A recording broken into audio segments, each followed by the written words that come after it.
അങ്ങനെ നമ്മുടെ എല്ലാവരുടെയും പ്രാർത്ഥനയുടെയും പ്രവൃത്തിയുടെയും ഫലമായിട്ട് മെഡിക്കൽ കോളേജ് തുടങ്ങാനുള്ള സർക്കാരിന്റെ അനുവാദം, ഓപ്പറേഷനുള്ള സൂചി നൂലും മറിച്ചു വിറ്റും ചികിത്സയ്ക്കെത്തുന്നവരുടെ അവയവങ്ങൾ മുറിച്ചു വിറ്റും കിട്ടുന്ന ലാഭക്കച്ചവടം നമുക്ക് വേണ്ട. ഇതെല്ലാം കഴിഞ്ഞ് കിട്ടുന്ന ലാഭവിഹിതം ഇത്രയും കാലം എന്റെ ഓരോ സ്ഥാപനത്തിലും കഷ്ടപ്പെട്ട് ജോലി ചെയ്ത തൊഴിലാളികൾക്ക് ഒരു പെൻഷൻ തുക പോലെ മാസാമാസം. ഹായ് ബ്രദർ, കംപ്ലീറ്റ് എഴുതി വാങ്ങിച്ചു കാണും അല്ലേ? ഈ 2ാം നമ്പറുകാരിക്ക് വല്ലതും ബാക്കി വെച്ചിട്ടുണ്ടോ? തുടങ്ങാൻ പോകുന്ന സ്ഥാപനം നടത്തിപ്പവകാശം എനിക്ക്. ലാഭവിഹിതം ഏതൊക്കെ തെണ്ടികൾക്ക് വീതിച്ചു കൊടുക്കണമെന്ന് ഞാൻ തീരുമാനിക്കും. ആ കൂട്ടത്തിലൊരു പങ്ക് നിനക്ക്.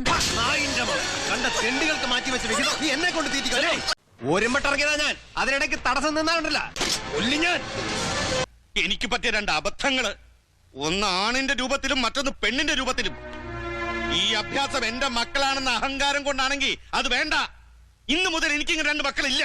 എന്റെ ഉടമസ്ഥതയിലുള്ള സ്കൂൾ, കോളേജ്, ആശുപത്രി, എസ്റ്റേറ്റുകൾ, മറ്റ് പുരയിടങ്ങളടക്കം 1500 ഏക്കർ ഭൂസ്വത്ത് വകകളും എല്ലാം ആദ്യ ഭാര്യയിലുണ്ടായ മകൻ രാജശെൽവത്തിനും മകൾ റാണി രത്നയ്ക്കും അവകാശപ്പെട്ടതാണ്.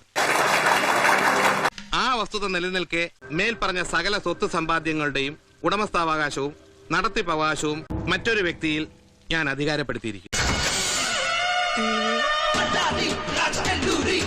നമസ്കാരം. എന്തരാണല്ലേ പോത്തിയവാരി?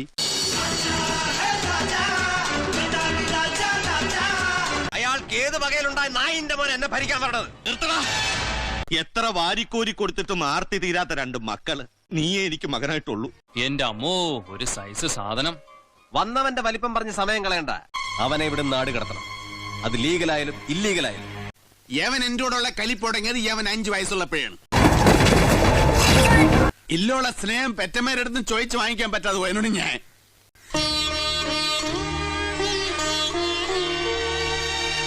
അന്ന് പാതി ഭാഗം ഇരുട്ടായിപ്പോയതൊക്കെ ഇന്നും അങ്ങനെയൊക്കെ തന്നെ ഉണ്ട്. കൊല്ലം ഞാനാ പന്നിയെ. അവന്റെ 16 അടിയിൽ നിന്ന് നടന്നു. ഞാൻ ഇങ്ങോട്ട് വന്ന് ഇറങ്ങിയല്ലേ ഉള്ളു. ഉടൻ തന്നെ തട്ടിക്കളയാൻ പ്ലാൻ ചെയ്യില്ലേടേ.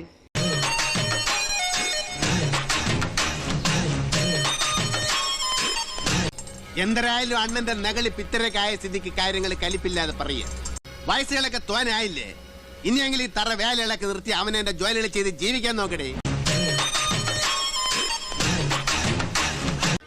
ഈ കോലാഹലങ്ങളൊക്കെ കാണുമ്പോ ഉള്ളിലൊരു പേടി. ഇപ്പൊ അങ്ങനെയൊക്കെ ആലോചിക്കേണ്ട കാര്യം എന്തര്?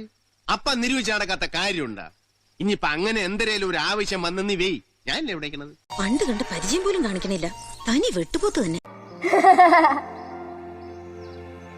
പരിചയം കാണിക്കാത്തത് വേറെ ഒന്നും കൊണ്ടുമല്ല ഏട്ടാ.